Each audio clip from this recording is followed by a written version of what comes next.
right, let's go and get started here. And a quick reminder for you, something that you did a lot in junior high was you worked with percents. Like, I don't know, 38%. How do you make a percent in decimal class? Move the decimal point 2 places. Move it 2 places, right? So 38% would be? 0.38. What about 7.2%? What would that be? 0.072, right? What would 0.03 be as a percent? 3%, because you'd move the decimal this way to put a percent sign on. So remember, if you want to make it a decimal, you move the percent to the left. But if you want to make it a percent instead of a decimal, you move it to the right. And remember this from our younger days? What if we had, I don't know, 6 2/5%? We'd have to make this into a decimal, wouldn't we? 40%. Yeah, this would become 6.4, wouldn't it? You divide the 2 by the 5 to get 0.4, and then when you move it 2 places, 0.064. So a little refresher for you before we do our practice exercise here in just a moment. Some percents, of course, like for instance, make sure I don't pick one that's on here, 75%. You could write that not just as a decimal, but as a fraction. What would 75% be? 2 3/4. 3/4, right? Because you know that's 0.75, which is 3/4. No calculator for this. Turn to practice exercise 33. Practice exercise 33. Before you begin, there is one edit that we need to make. The printers had a mistake on the third problem in the bottom row. Third problem, bottom row. It should say 16 2/3%. 16 2/3%. The third one from on the bottom row should say 16 2/3%. Yes. How are you supposed to solve one like that? Like writing it says like write it in its lowest terms, and it says in a decimal. So that means you have to figure out what that decimal is. All right, go get started.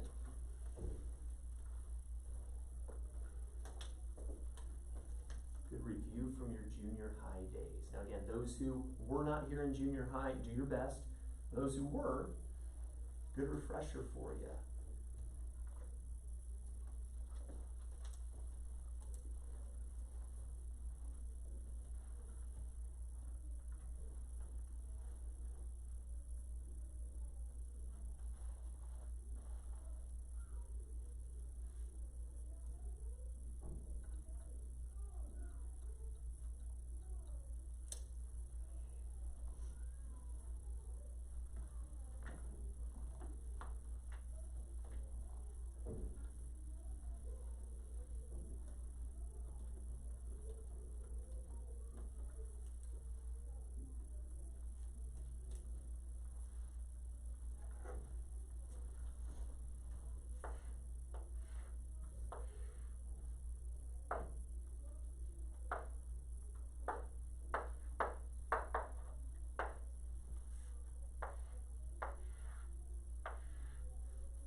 so to work on these.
Don't stop where you're at, even if you're not finished.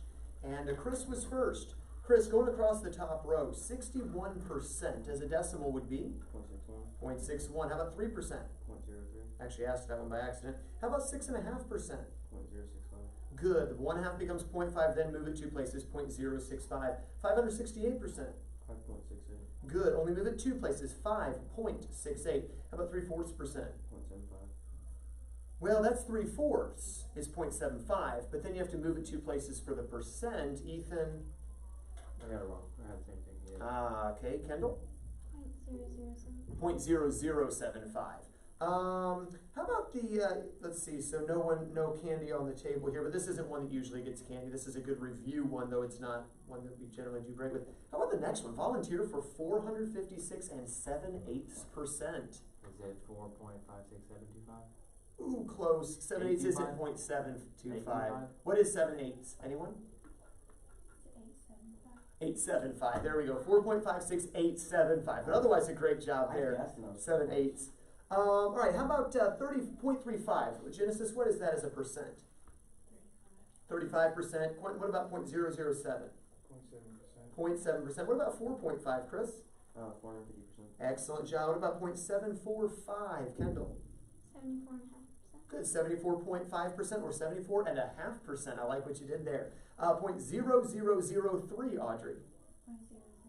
0.03% and 25.4, Ethan. 2,540%. Great job, 2,540%. Now we come to the bottom row, and this is really where it got challenging, was remembering some fraction equivalents. So let's see how our students who've been here a while did particularly. But the first one's pretty easy, 25%, Chris? 1/4. We all should have known that one. What about 33 1/3%? I got 33.33. Right, that's 33.333%, which is 0.333, in other words, 0.3 repeating, but what is that as a fraction, anyone? 1/3. Okay, so by the way, if you, I don't know if any of you ever watch Shark Tank. Yep. Okay, sometimes you'll hear the sharks, if there's a couple people doing a pitch, you'll hear a shark offer to go in for 33 1/3%. He says he wants to be a 1/3 partner. This is exactly 1/3. So if you ever hear that number, you're like, I know what that is. What about 16 2/3%? Of course, that's going to be 16. What is 2/3, Chris? 6. Right, and the 6's just repeat. So in other words, it's 0.16, and then the 6's just keep going. What is that as a fraction, anyone? 1/6. 1/6. Great job. 1/6. How about 37.5%? I was at 1/6.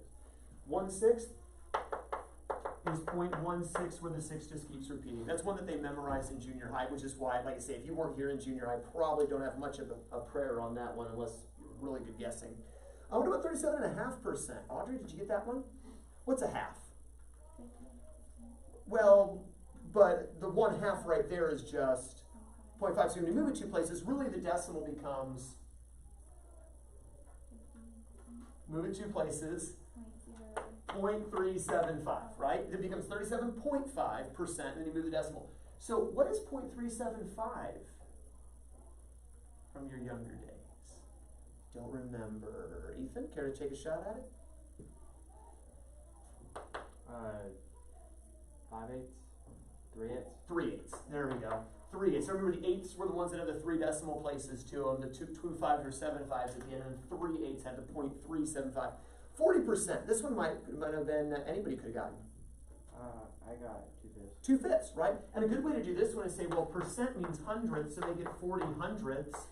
Knock off the zeros. 4/10 reduces to 2/5. And of course, 50% class, 1/2. Curious to know, did anyone miss 2 or 1? I don't think anyone was perfect. Anyone just missed 1 or 2? Audrey, you did good. All right. Anyone 3, 4, or 5? I have a question. So like the 16.66, that would have been wrong. Well, because it said express each percent as a fraction in lowest terms. So 1/6 is what we were going for. So you got the concept. You just weren't able to make it a fraction because, again, you weren't here in junior high to learn that. So I suppose if a shark wanted to be a 1/6 partner, maybe there were 5 other investors in the group, 16 2/3%. But again, have you noticed, by the way, those who watch Shark Tank, the sharks are incredibly good with numbers. The richest, most successful people in the world are incredibly good with numbers. Just saying something. Okay? All right, so anyway, let me go and collect those from you.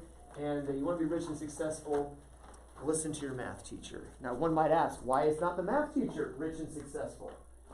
Don't ask stupid, insulting questions like that. All right, got 5 problems for you here on the chalkboard. I want you to indicate what else must be true. What else must be true? Now, this middle one here has 4 different things to write out there. But what else must be true based on the indicated markings? Take about 2 minutes to quickly analyze each of these, and then we'll go over them together. What else must be true in each of those 5 pictures? Again, the third picture has 4 different questions, so 4 different answers.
To do in the last 2, what are we supposed to be doing? In the last 2 pictures, what else must be true?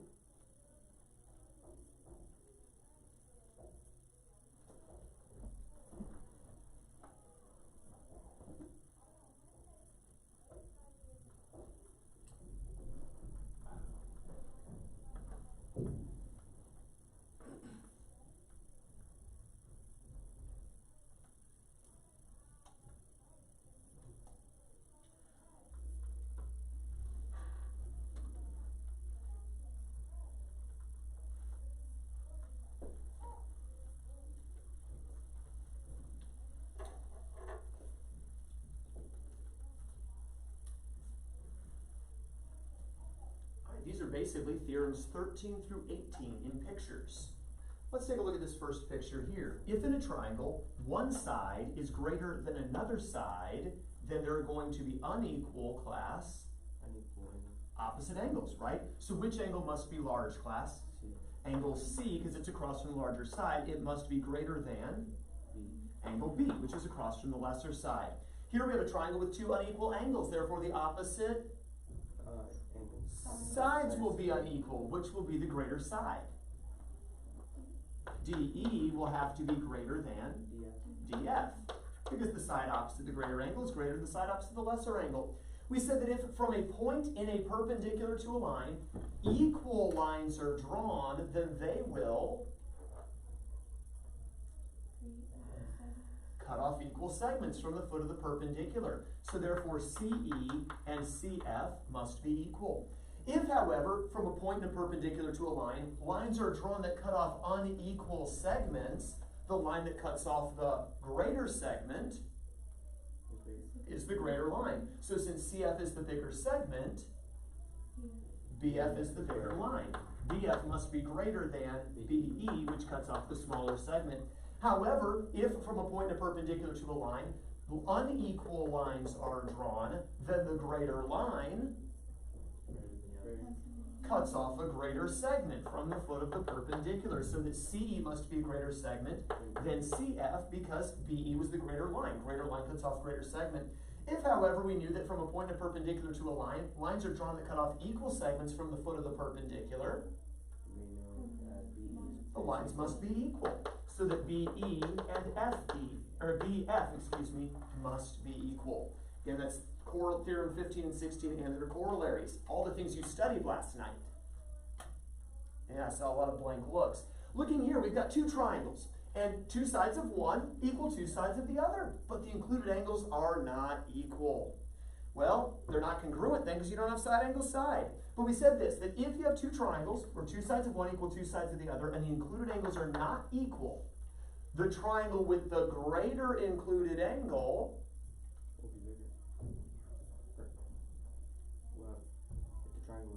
will have a greater third side. So since this triangle is a bigger angle, its third side must be bigger than this triangle's third side. YZ must be greater than BC.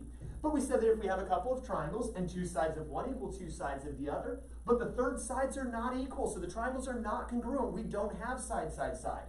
But we do know two sides of one equal two sides of the other. Whichever triangle has the bigger third side is going to have the greater angle opposite that side. So since PQ is bigger, angle R must be bigger than angle O. And there we go. We had, 8 total questions just now. How did you do out of 8? I didn't get to the last one. Missed The last one? is the only one. Okay. I didn't get to the last one, but I was perfect on every one except to the fourth one. Okay. All right. Miss 2? Miss 3? You weren't here yesterday. The last 2 are what we covered yesterday. All right. Clear your desk except for a sheet of paper and a pencil. Clear your desk except for a clean sheet of paper and a pencil. You were here yesterday, sort of. You were with us in spirit, watching on YouTube. That's great. Let's say that's really good to only miss 3. That's right, you were with us. Fortunately, what we just did wasn't graded. Unfortunately, what we're about to do is. However, if you learn from what we just did, it's not such a bad thing that this one's graded. First of all, let's name at the top of your paper along with today's date, which is 10/21/20.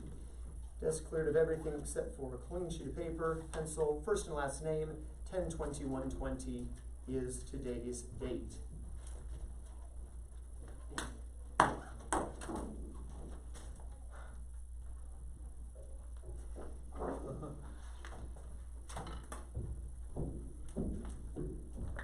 Make sure you use your quiz copy as a cover sheet. Use the quiz copy as a cover sheet.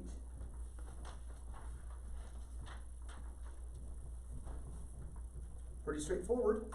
Answer the questions based on what we've taught and reviewed in class.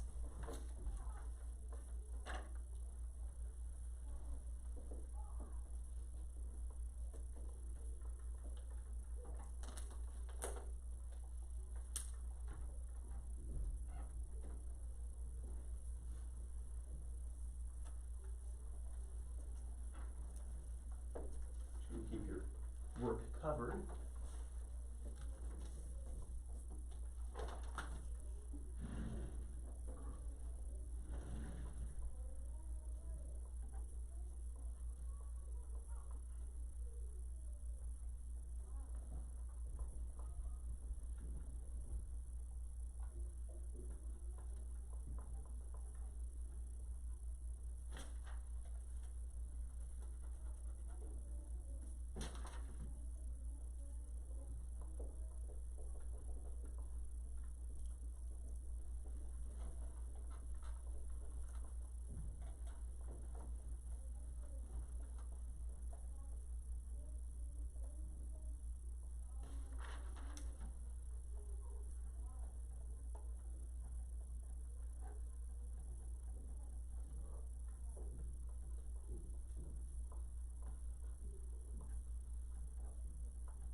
those from me at this time. We'll take a look at those tomorrow.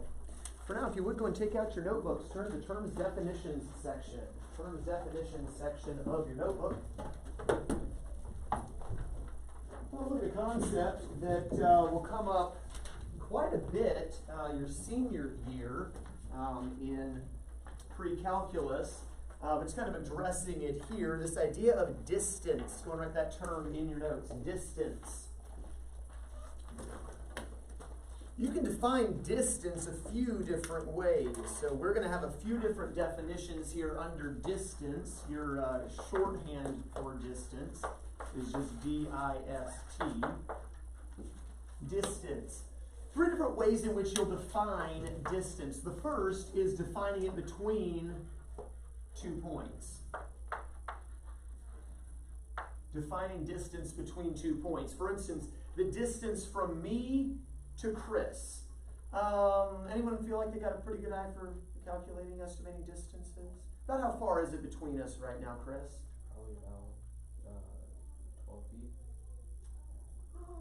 Yeah, that's probably about right. I'd say about 12, 13, 14 feet or so. If we translate that into yards, maybe 4 to 5 yards. Sound about right? Take a yardstick, 4 or 5 of them.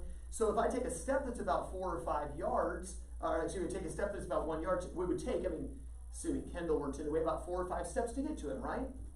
What if I told you that we're actually more like about 20 yards apart?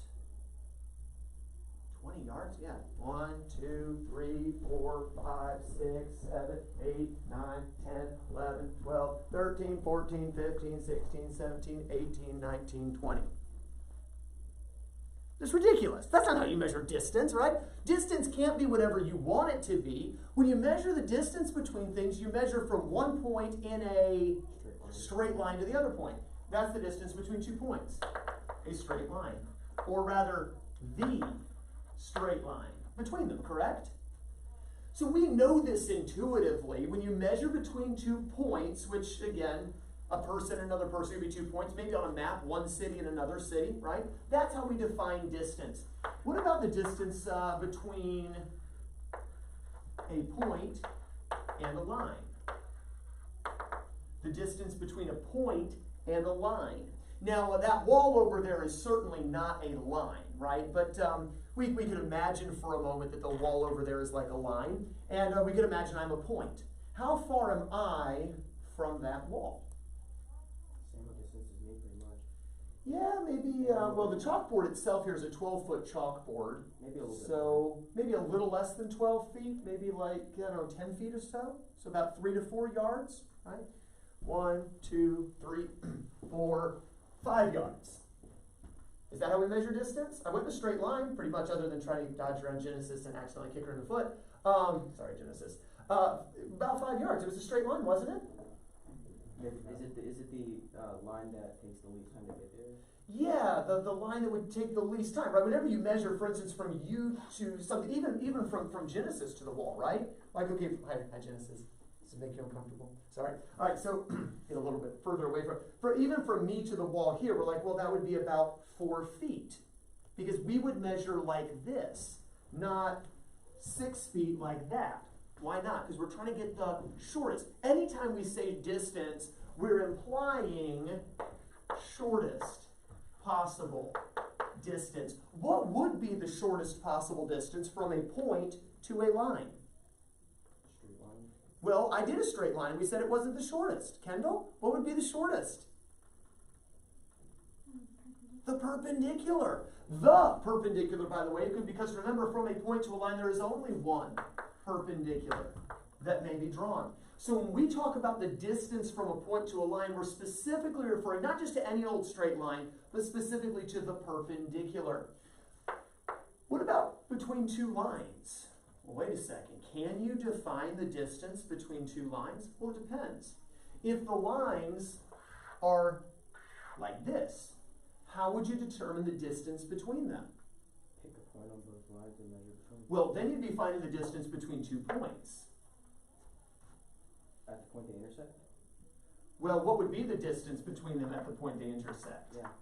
What's the distance between them now? Nothing. Nothing, 0, right? They're 0 anythings apart. So are the lines 0 anythings apart? Well, you really can't, because at some points they're further apart, other points they're closer. So between two lines, you really can't calculate distance unless they're parallel. So between two parallel lines, then you can calculate a specific distance, because remember we said that two parallel lines are everywhere the same distance apart. How far apart would you say those lines are? Just a rough estimate. 12 inches. About a foot, right? About 12 inches, right? So I take the ruler here, and you can see where this is going probably, and I say, actually they are 18 inches apart. That's not perpendicular. When we talk about how far apart they are, what we're thinking is, oh wow, they're a lot closer than I thought. They're only 7 3/4 inches apart. I know, I was thinking, it's about a foot. No, seriously, 7 3/4? That's it? Wow, okay, a foot's bigger than my brain was giving it credit for being. Yeah, but when measuring the distance between parallel lines, again, we always want the shortest distance, which would be any perpendicular, right? Because there's an infinite number of perpendiculars I could draw. So any perpendicular would define the distance between two parallel lines. So 3 ways we can define distance. We said you can't really define the distance between two lines that aren't. Sorry. You can't find the distance between two lines that are not parallel, but if they are parallel, class, the distance between them would be? Sorry? Perpendicular. Any perpendicular. It could be this one, it could be this one, it could be this one. It doesn't really matter. All those perpendiculars would be equal. If we were finding the distance from a point to a line, The perpendicular. the perpendicular, because there's only one. And between 2 points, Straight line. the straight line between them. And that's how we define distance. 3 different ways in which we'll define that. As we move on, then, we're going to kind of revisit these concepts as we move forward later. But for now, we want to transition out of triangles. Everything we've done for the past month or so has been triangle, triangle, triangle, triangle. You might be sick of triangles. So let's move on. Let's talk about 4-sided figures, and we call these quadrilaterals. Next term for you. Quadrilateral.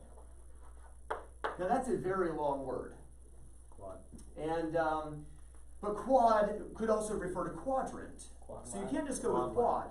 And quadri, I mean 6, there's got to be a better way. The problem is nobody came up with a shorthand for quadrilateral. But I'm really lazy. So I actually made up my own shorthand, which we can use in this class. Now, if you take a geometry class in college, don't try to use this shorthand because your professor won't have a clue what you're talking about. This is Nadasky shorthand. I draw a diamond with a 4 in the middle of it. That means quadrilateral in this class. Diamond with 4 in the middle. Just in case your diamond looks bad, the 4 helps me to know what you're talking about as a 4-sided figure here. So quadrilateral, this is going to be our shorthand. It's a geometric plane figure bounded by 4 straight lines. A geometric plane figure bounded by 4 straight lines. You can't come up with your own shorthand as the student, but once you're the teacher, you can. And so once I became a teacher, I made this up. Geometric plane figure bounded by 4 straight lines.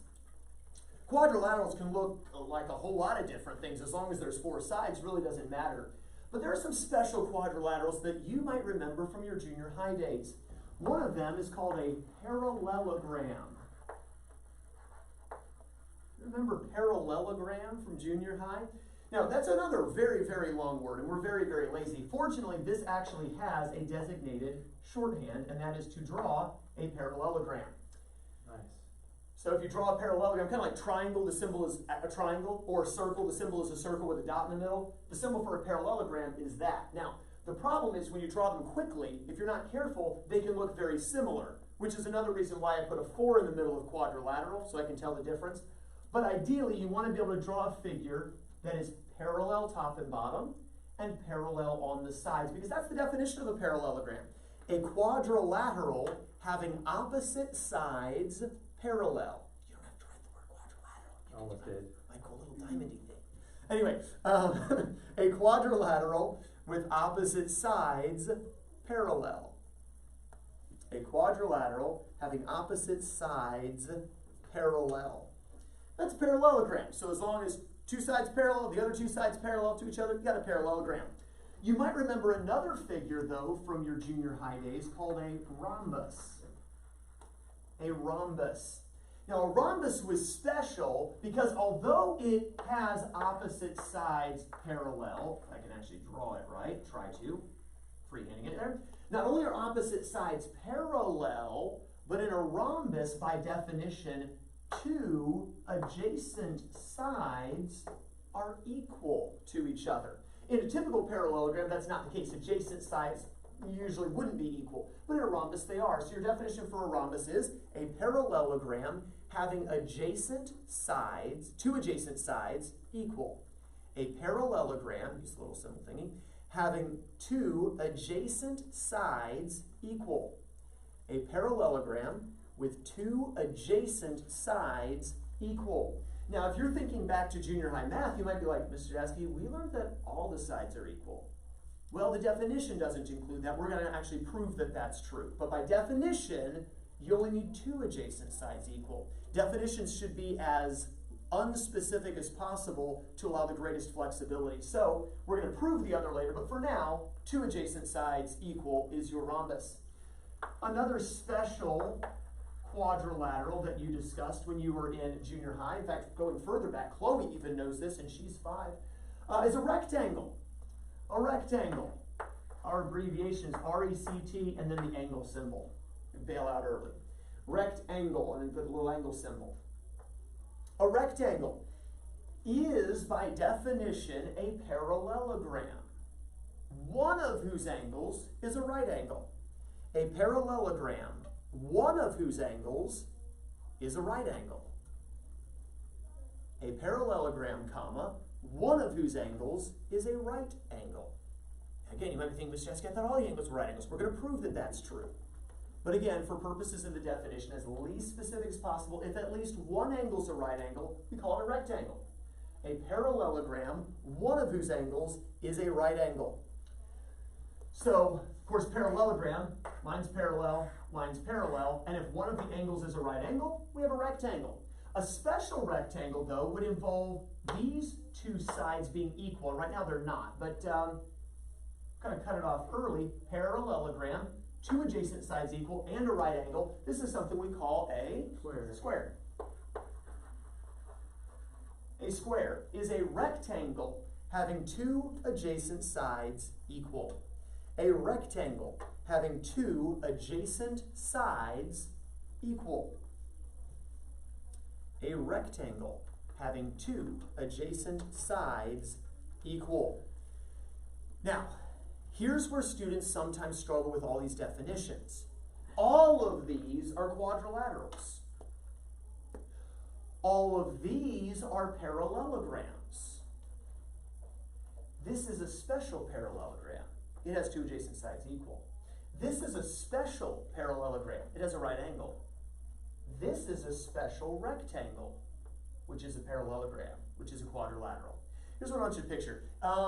Those stacking dolls, where it's a little wooden doll, you open up, there's another little wooden doll, open it up, there's another little one inside, or like Cat in the Hat. And a little cat takes his hat off, there's a little cat on there, takes his hat off, another little cat in there. Okay, I have little kids. Anyway, that's kind of what we've got going. You've got this big doll, which is quadrilateral. You open up, there's a little doll in it called parallelogram. Open that up, there's another little doll called rhombus. Or you open up parallelogram, there's rectangle. Open up rectangle, there's square. Okay, so they just get more and more and more specific based on what you know about the different figures. But understand that when we prove something about a parallelogram, whatever we prove about a parallelogram must be true about a rhombus as well, right? Because it is a parallelogram. Whatever we prove about a parallelogram must be true about a rectangle as well, because it is a parallelogram.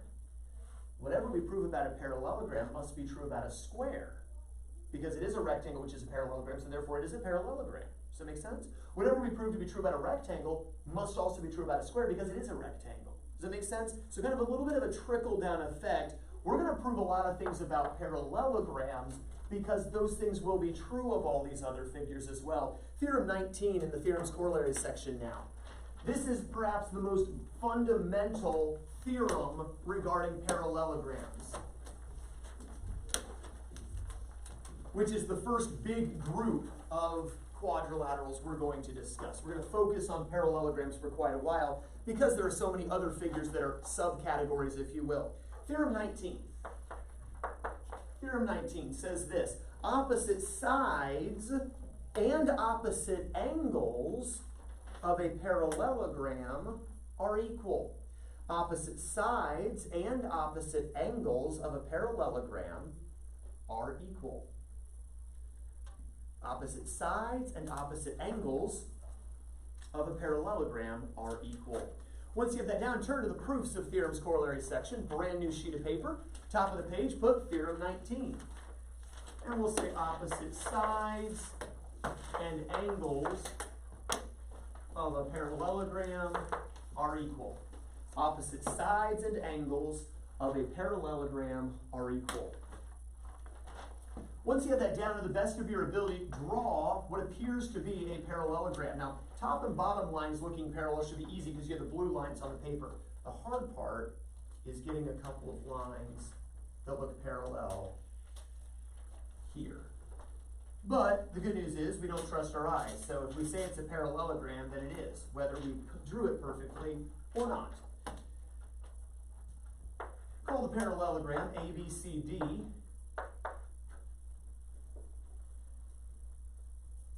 And here's what we're given.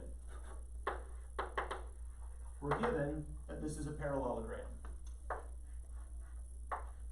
Given parallelogram ABCD. That's it.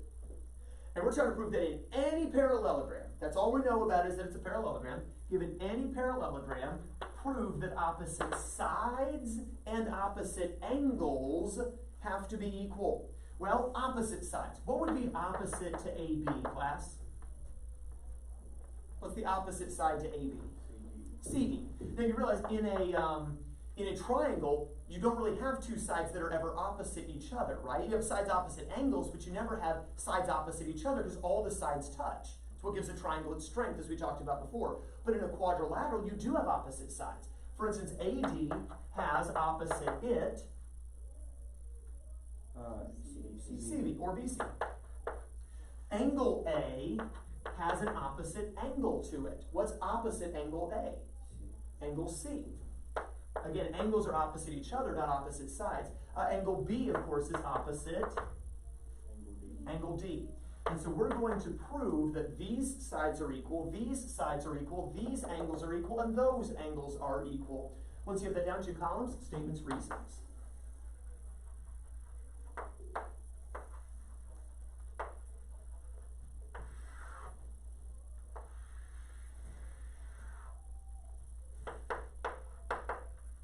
A very short first statement. And yet, it does have in it clang. I'm going to tuck this thought aside. If you have a list of clang statements in your class notes, you might jot this down real quick. That a parallelogram is a clang statement. See, it's not even a statement, I know. But what is true about a parallelogram? There are parallel lines, right? Based on its own definition. Kind of like perpendicular carries with its definition that there are right angles. Parallelogram's definition includes the fact that there are parallel lines. So anytime we see a parallelogram, our very next statement is always, well, opposite sides are parallel. So I'm going to state that AB is parallel to CD and that AD is parallel to BC based on the definition of a parallelogram. And every time we prove something about a parallelogram, bam, there's my first statement. I got parallel lines. AB and CD parallel. AD, BC parallel. Definition of parallelogram. Quadrilateral with opposite sides parallel. And when you have parallel lines, they lead to equal angles, right? If you had a transversal. Or, as I look at this angle, right side, left side. As I look at this angle, right side, left side. Right side is parallel to right side, left side is parallel to left side. If two angles have their sides parallel, right side to right side, left side to left side, the angles are equal. So number 3, I already know that angle A and angle C are equal. How about angle B? Well, here's left, here's right. For angle D, here's left, here's right. Well, right side parallel to right side, left side parallel to left side. What's true about angle B and angle D? They're equal. And here I actually end up proving what I wanted to prove second first. But it's right there. I've got sides parallel. So we know that if two angles have their sides parallel, right side to right side and left side to left side, the angles are equal.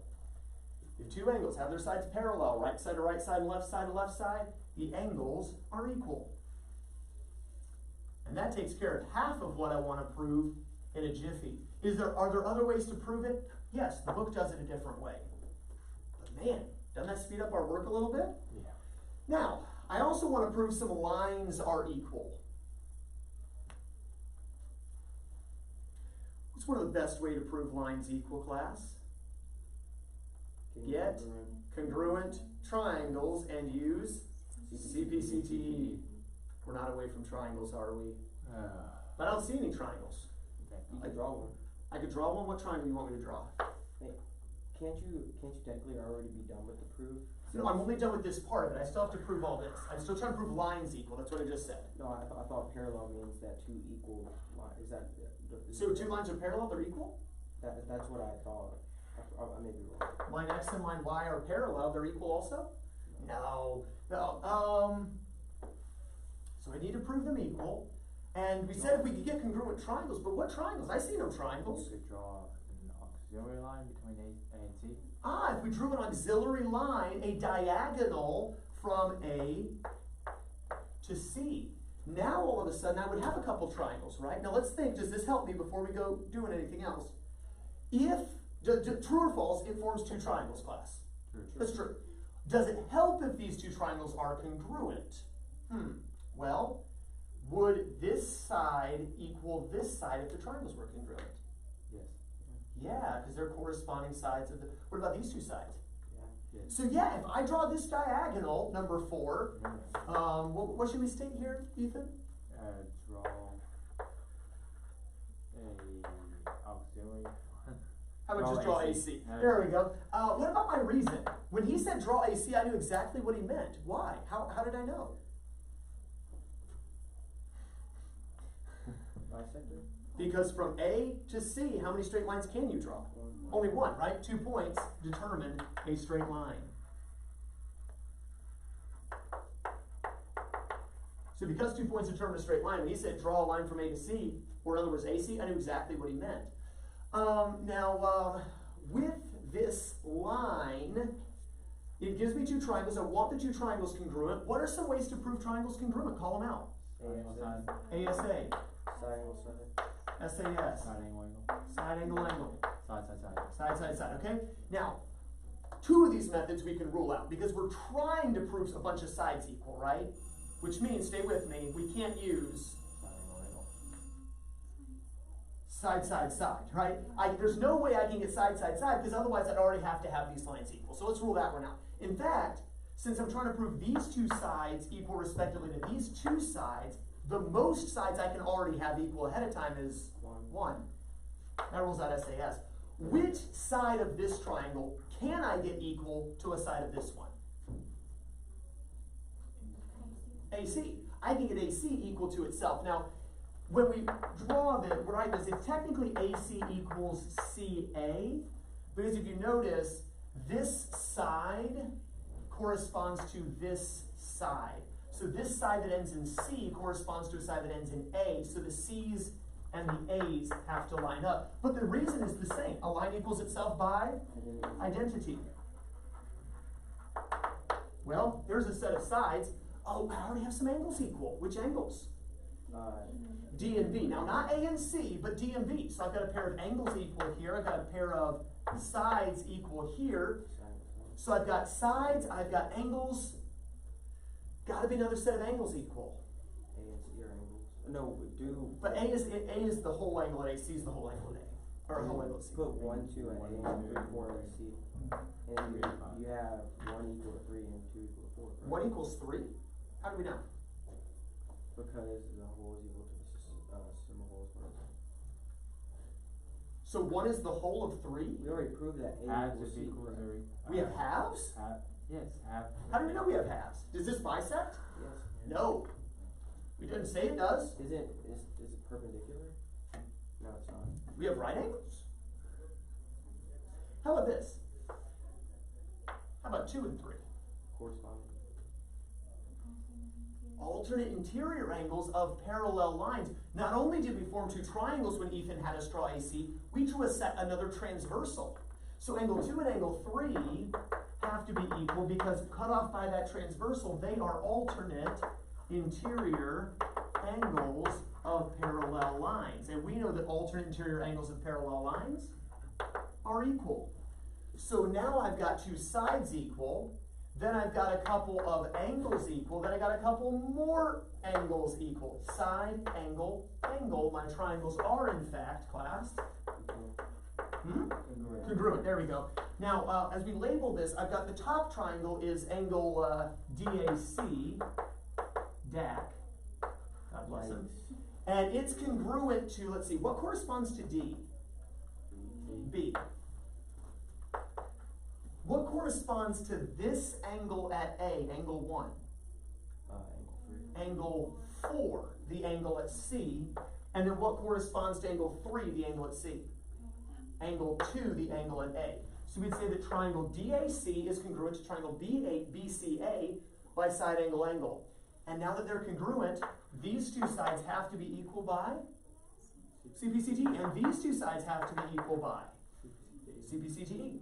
So number 8, the last thing we were trying to prove here, that AB does equal AB equals CD, yes? And that AD equals, let's see, AD equals CB is the way we'll letter it. Because CPCTE, corresponding parts of congruent triangles are equal. And this theorem is going to come up a lot. All right, no homework this evening. Have a wonderful rest of your day. You are dismissed.